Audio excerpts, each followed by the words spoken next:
hello, we're doing another Birds of the Feather episode. I'm joined, as always, with Aimee Byrd. Hello, Aimee. Hope you're enjoying a very great summer with free travel and holidays to other destinations while I'm once again under house arrest here in Yeah, Melbourne grad.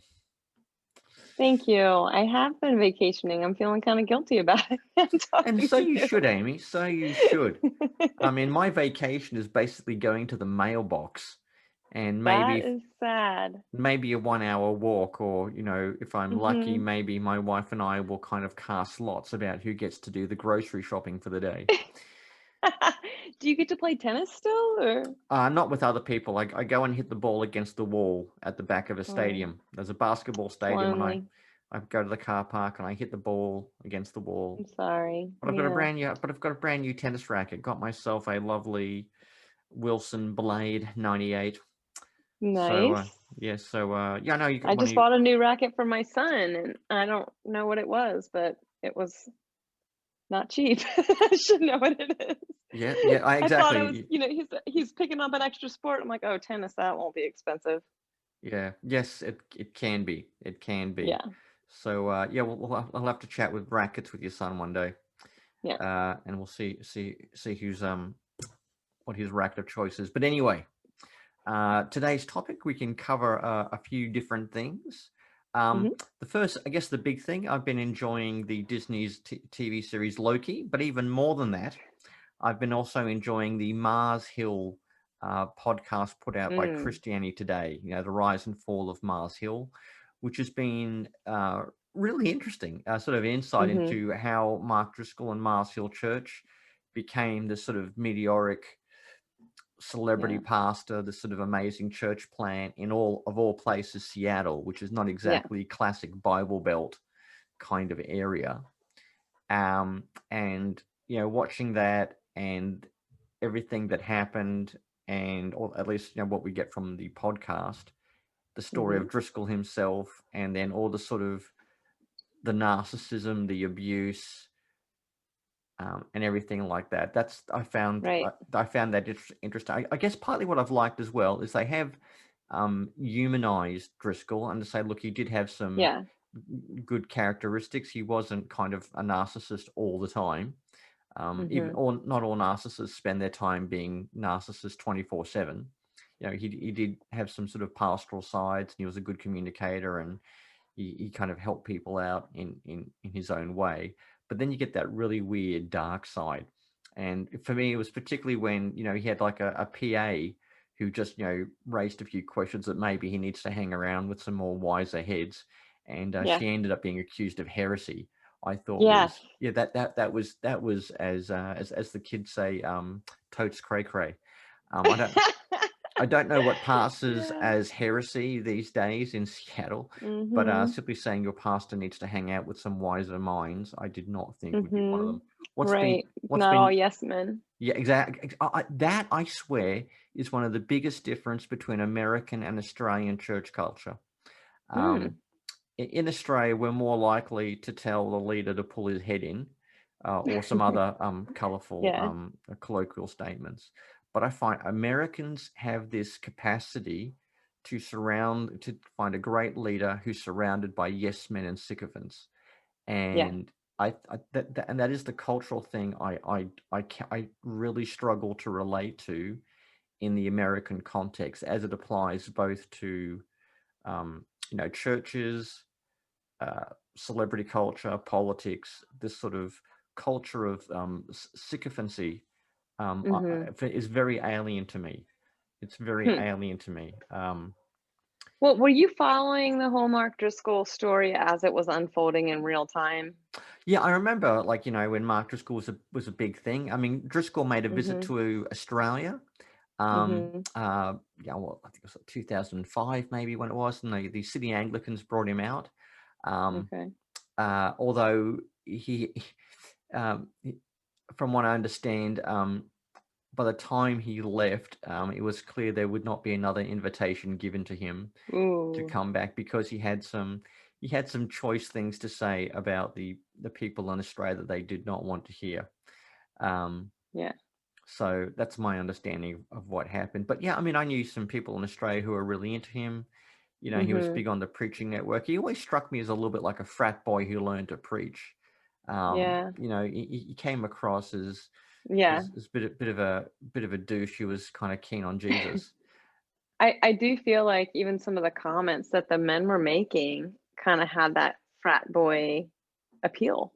Yeah, They wanted to feel like they belonged, and I think he really appealed to a man's, like, wanting to emulate somebody else, and tell them what is what is the path that they should take, I guess, yeah, as a man. yeah, and I think that was the big attraction to him. In fact, I've got a blog post coming out called Christian Manhood After Mark Driscoll. You know, Ooh, because yeah. I think that's exactly, he held up a model of manhood that certain Christian men found very attractive. Now, I mean, added to that, what is interesting is his sort of preferred online name was William Wallace II. So, I mean, Mhm. that goes to show you Oh, yeah. what when he's thinking of, like, the ideal man, he's thinking of William Wallace, a la Oh, yeah. Braveheart, the movie. Mhm. That's his ideal manhood right there. It's not Jesus meek and mild, Jesus on the cross. It's not the weekly bishops of the ancient church, Mhm. a Dietrich Bonhoeffer, whoever it is. It's a Hollywood movie that is a very Mhm. fictionalized account of a Scottish sort of uh, prince warrior type of thing.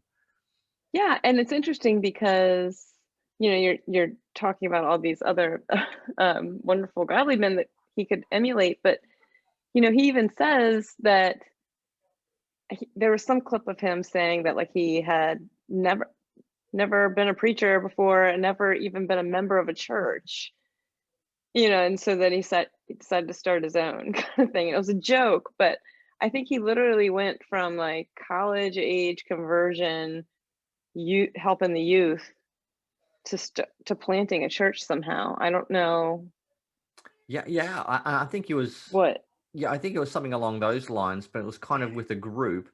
But then eventually he kind of becomes he angles to make himself the single leader, and Yeah. it does. And I'll tell you what was really funny, Aimee, in the saddest way, is while I was listening to um the Mars Hill podcast, I was also watching the not Netflix documentary, How to Become a Tyrant, and it Oh, gives I you have like, not seen that. oh, it is awesome. It is? It's produced and narrated by Peter Dinklage, or Dinkler. I can't Okay. remember the Game of Thrones Okay. guy whose voice is wonderful. And they tell you, like, first of all, develop a following. Second thing, basically get rid of all your competitors. Consolidate Yeah, and it just yeah, takes you. okay. And I'm watching this and I'm going, They're this is, just lining up.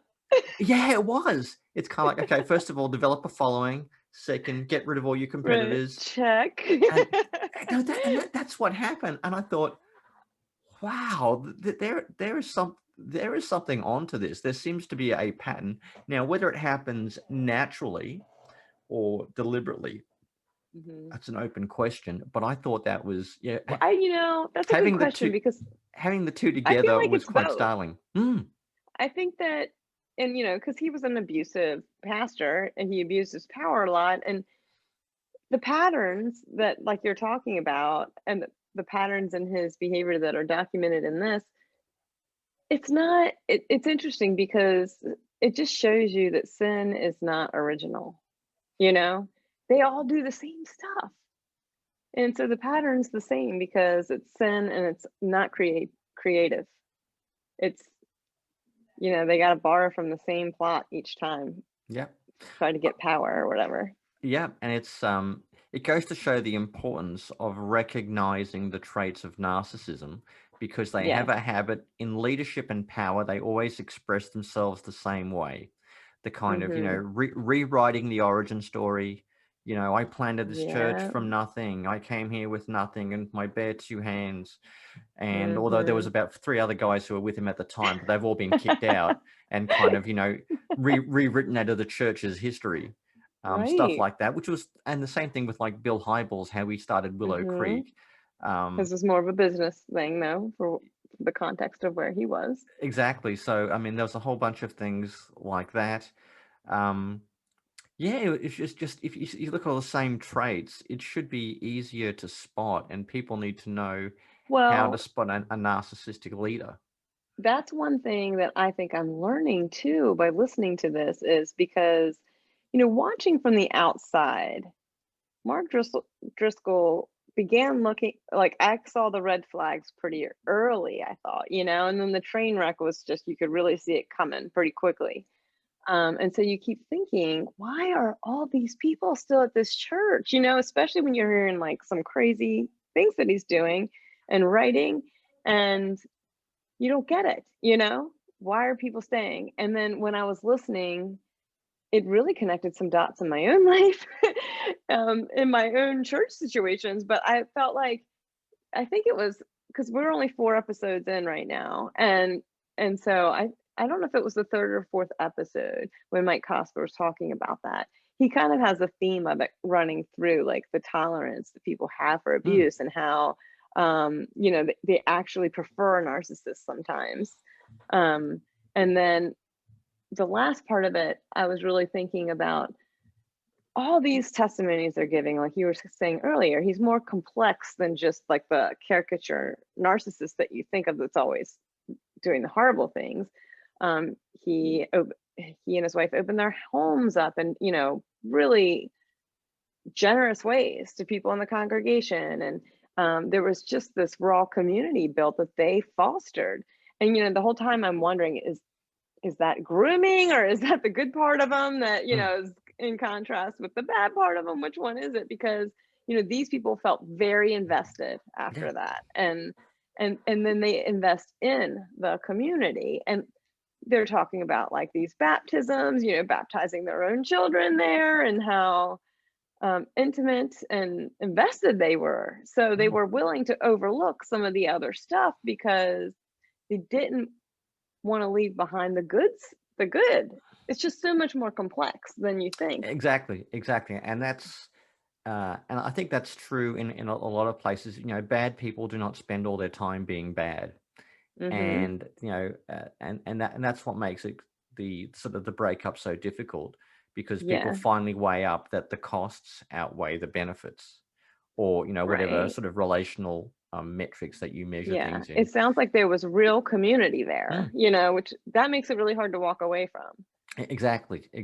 Mhm. And I think what Driscoll's now in a church in Arizona.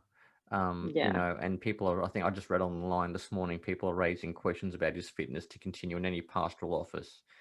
Yeah. Yeah, I mean, if so, and I guess for me, I also had, and I caught a little bit of flack on this. I thought, you can get abuse and narcissism in established denominations, but I tend to think that the non-denominational scene is just particularly ripe for that Mm. kind of leader. I don't know now. That's what I thought before, but But experience is changed as yeah, well, actually that's it probably a can be good pretty bad. that's probably a pretty good segue. I mean, the last few weeks are a bit hard on you, Aimee, with Mhm. the OPC General Assembly dealing Yeah. with some of the issues of spiritual abuse that you've seen and experienced. Well, do you want to talk about that? Well, the General Assembly, okay, in the Presbyterian Church is kind of like the end of the line as far as the different, levels of ecclesial authority and government. And so, um, with all the spiritual abuse that I've been dealing with online, with, leaders in my denomination coming after me, and, the context is just, there's so many receipts. There's this whole website someone put together with the screenshots of the way these men were talking and what they were plotting and how organized it was and vicious. The whole tone is misogynistic and racist. Some of these pastors went off on their own and preached sermons on God's perfect hatred, against feminists, because that's what Psalm 139 tells us, right? And then, others went on social media with like picture of my pastor and the link to my church, rallying people to call my church, call my elders, and have them discipline me and hold me accountable. for being so dangerous. And then there were series of articles written, saying the worst of things about me and other women.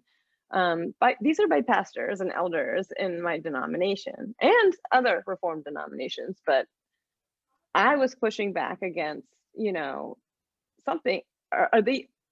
Doesn't this disqualify our pastors and elders to treat people like this? Is something going to be done? And out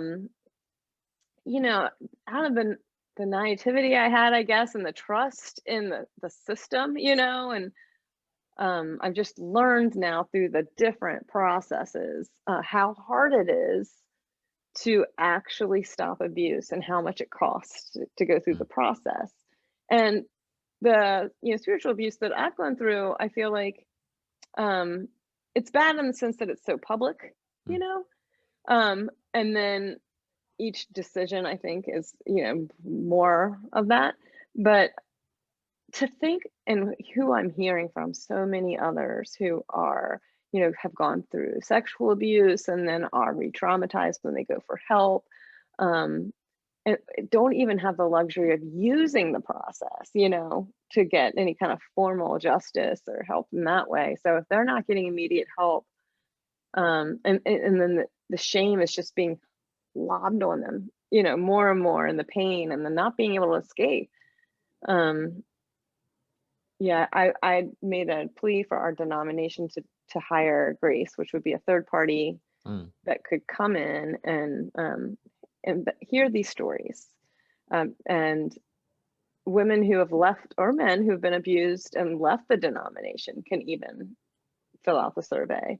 Which you can't do anything formally if you left. If you left for your own safety, you can't file charges ecclesial against your abuser anymore, or after 2 years you can't. So this was a way for everyone to be heard, for a report to be made about what condition we are in, like a real, because I think these stories not only deserve investigated, but I think that victims are saying, we're all suspect when we say there's abuse, right? But we want the proper people to look and tell us, and it's so important to have a third party who's trauma informed to come in and do that. Yeah. And then to give an assessment.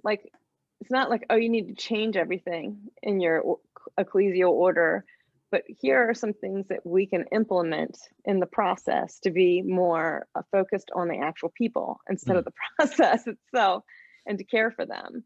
And the whole point is to love. But it sounds like the process is meant to be a type of punishment for people who do bring accusations of abuse against men. I don't know that it was meant to be, but it is being used in that way. I know that in my own experience, it's, I just feel clobbered by the process over and over again. And my local, trying to deal with things, church level, and then with these other men in different presbyteries, having to depend on others writing it. When you join a church, you don't learn how to write charges or file complaints. And all of a sudden you watch all your pastors and elders, they have to become lawyers to go to this judicatory stuff level, and you see it get parsed down. The context is taken out, it's parsed down, and they're not good lawyers because they're supposed to be pastors, but none of that's happening. I mean, I just sat in the room while things are being said, and I couldn't even believe, oh, they don't even care that I'm sitting right here hearing them. And I have no voice whatsoever while they discuss these things. And that was at a presbytery level. So the General Assembly, 3 complaints. First, the vote to try to get Grace to come in was made. Somebody made a motion that they put it on the docket to discuss hiring Grace. Praise God. There was a good amount of men who were supporting it, but then they had an advisory committee who also recommended, the recommendation coming back was, we should do this. And it got voted down because, it was new business, and they wanted to go through the proper channels of starting it all the way from the beginning and making its way up after another year. who pays the cost during that time? You know, like it was just like process over people. They didn't have to do it that way. It was so disappointing. And then even more so, I feel like when the complaints were brought forward in the cases that were related to me, you know, one of the pastors, the charges were all dropped. Like there's not even going to be a trial for, you know, any of the stuff he's participated in. You know, he's even had a blog with like neo-Confederate posts on it after the insurrection, you know, and he was actually going against the OPC's statement of women in the church for not being strong enough from 1988. You know, like he's like doing a series against it.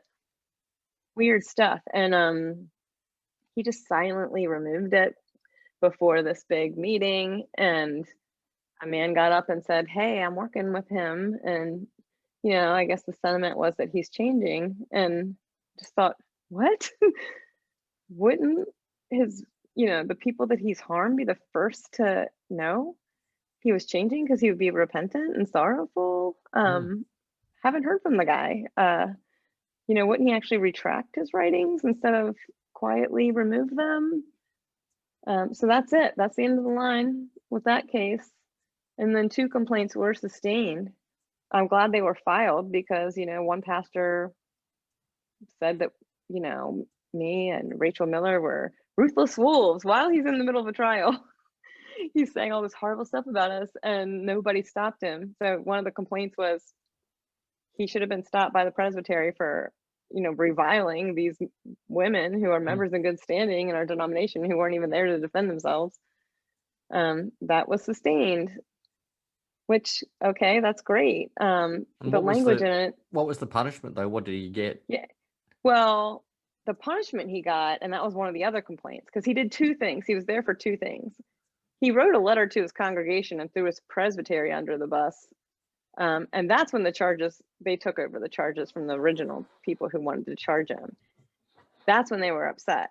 So then they said, we'll also charge him for, you know, what he's doing to these women. And then those charges got reduced to just 2 words that he called us out of everything that he's done. You know, he was even the one who preached on the perfect hatred of God.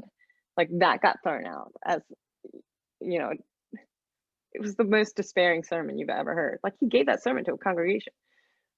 Anyway, for what he did to the presbytery and their reputation, he got 2 years definite suspension from the ministry. For what he did to the women over a period of time, he got an admonition.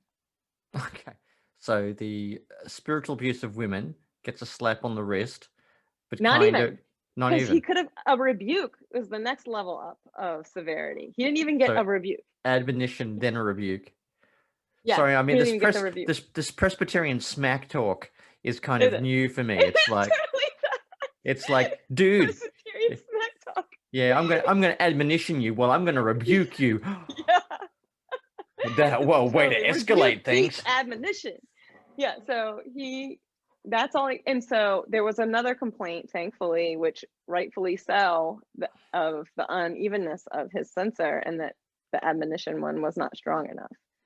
Both of those complaints were sustained, which is great news. But the language itself was very hard for me because I felt like after all that we've endured, and after it got parsed down to such 2 words, you know, all the things got parsed down to 2 words, the presbytery itself was abusive to us, you know, in its ruling. They put Geneva Commons members on their committee to investigate. So it was already like tainted. And then the way they wrote about us in their reports were really bad, and the recommending and everything. And then in the trial, the way that we were talked about, all that gets in this sustained complaint is these, you know, the presbytery shouldn't have let him say that on the floor. It was an error. So they don't say sin. So that means there's no reconciliation language. And so then they are to communicate this error to me and Rachel Miller in a way that they deem appropriate, which to me, this is why we need grace. Like, there needs to be trauma informed. You go to the victims. There's collaboration. You got to figure out what is it that we can do to restore our relationship here. We've sinned against you, but there's no opportunity for any of that. They are the ones that are going to decide what's appropriate to communicate to us.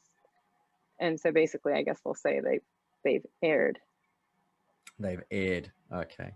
So after everything, like, I've documented so much of this, and just to reduce it to an error, and I guess that language had to be in there to get the votes, and I just can't even believe it. Yeah.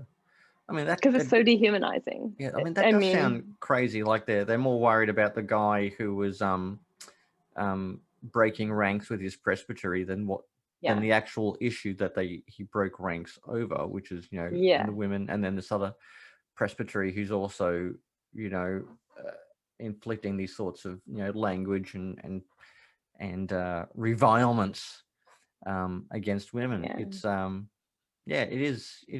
You can't help but wonder that maybe at some level they need the input of women at their session, presbytery, and assembly. Like, even if you just get I'm not an expert on Presbyterian polity. I know there's some whiskey involved and some bagpipes at some point. But I mean, at least having even if you had just a women's advisory committee to a presbytery or or just something where you had where you could have women involved, since women make up, I'm fairly sure, about 50% of the church. And we're like suspect. Our voices are suspect.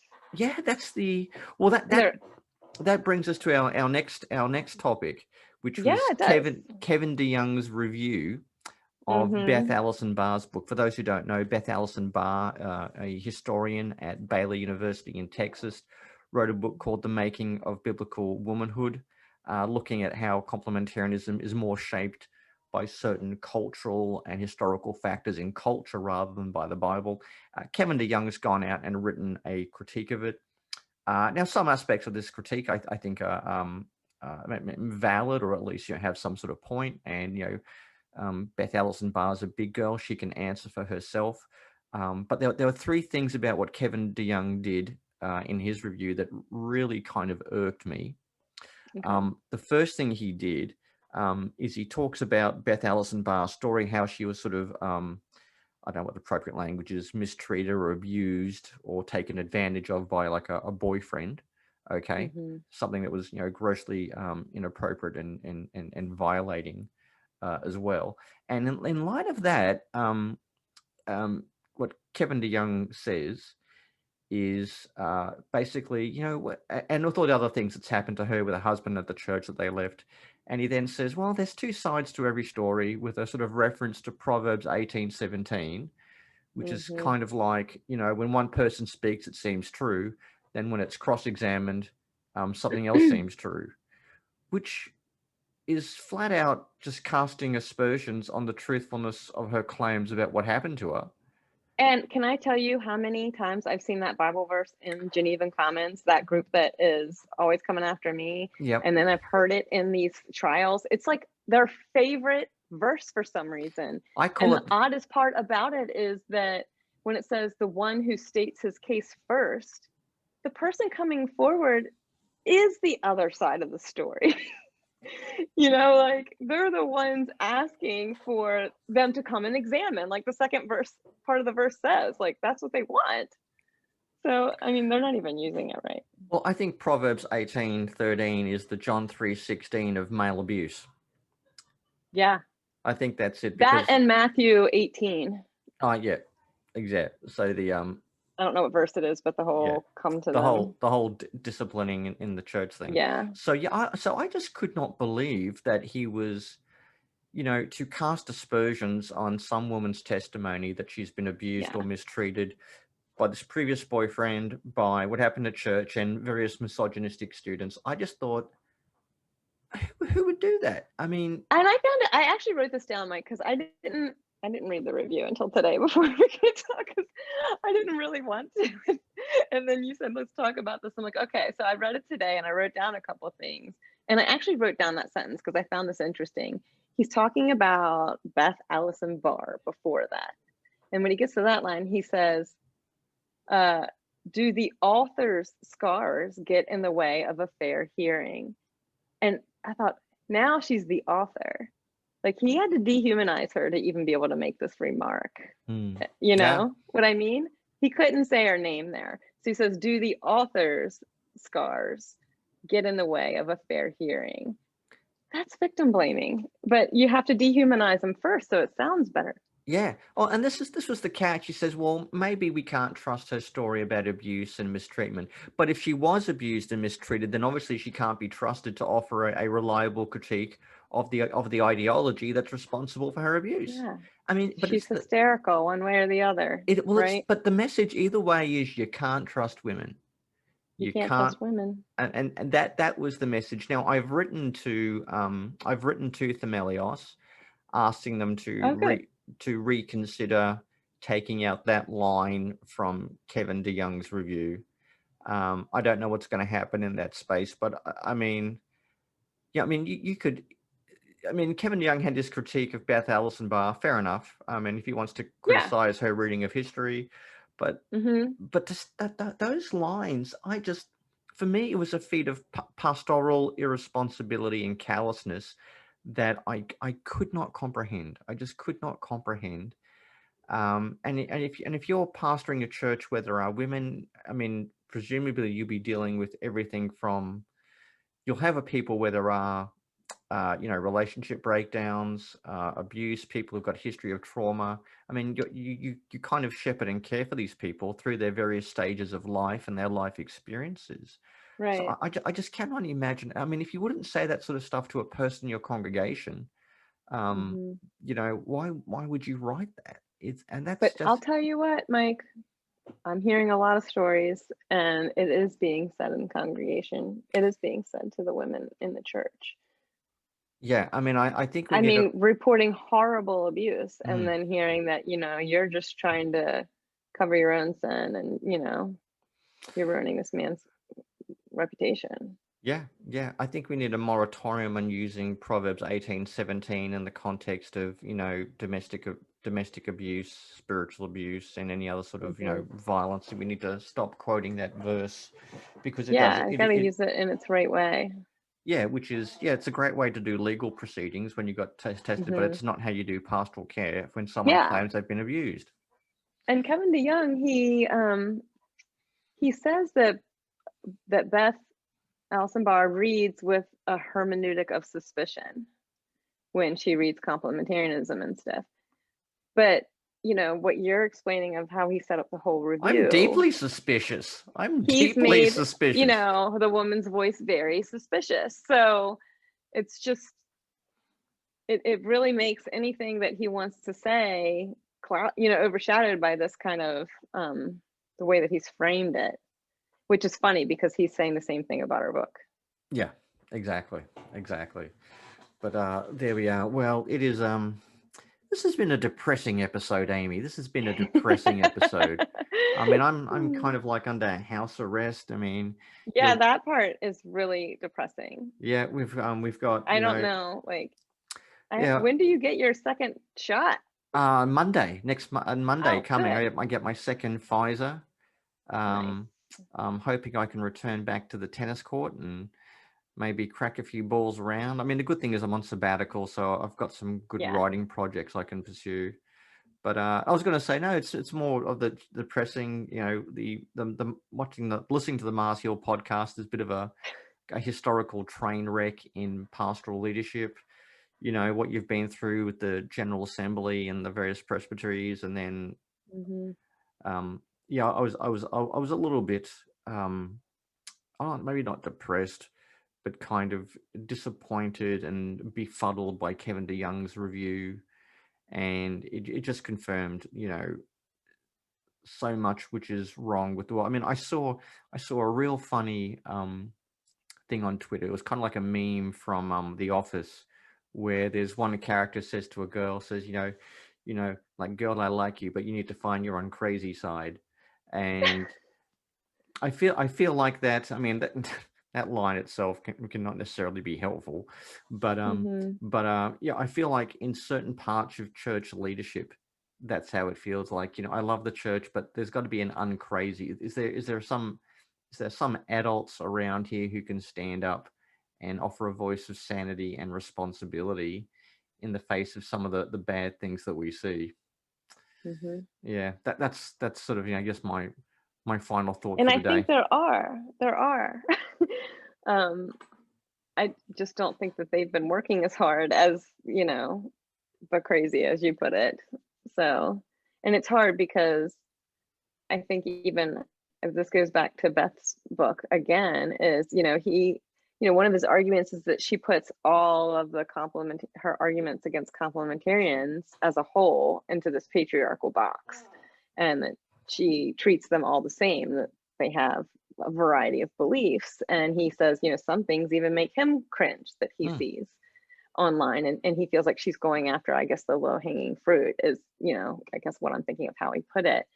But I think that the question that we should be asking then is, why aren't they critiquing from the inside those Yes. voices? And I think that goes with what you're saying too, in the church in general. And then what happens to the ones who do decide to do that? And Beth is one of those, and Yep. I'm one of those. And we've seen what is allowed to happen to us Yep. when we do that, and that we're not treated with integrity and dignity. So I think that's exactly right. And the answer is men tend to form these Praetorian guards of malevolent masculinity to protect their own. And that's again something that came out of the Mars Hill podcast, when loyalty to the tribe is more important than the truth or doing the right thing. right. Okay. And that's the problem. It becomes, okay, this was wrong, but the tribe must be protected. Now, that's the Yeah, like complementarian who's tribe. doing anything about it? Yeah. So the idea that you find critique. Now, actually, sometimes it does happen. I mean, let's remember that Aimee unleashed her 2 bulldogs against the whole EFS thing. But there was a cost to that. There was, and it doesn't happen all the time. But we need people. Where were all the academics in complementarianism before 2016, when a layperson wanted to put it on our blog? Like, where was the inner critique?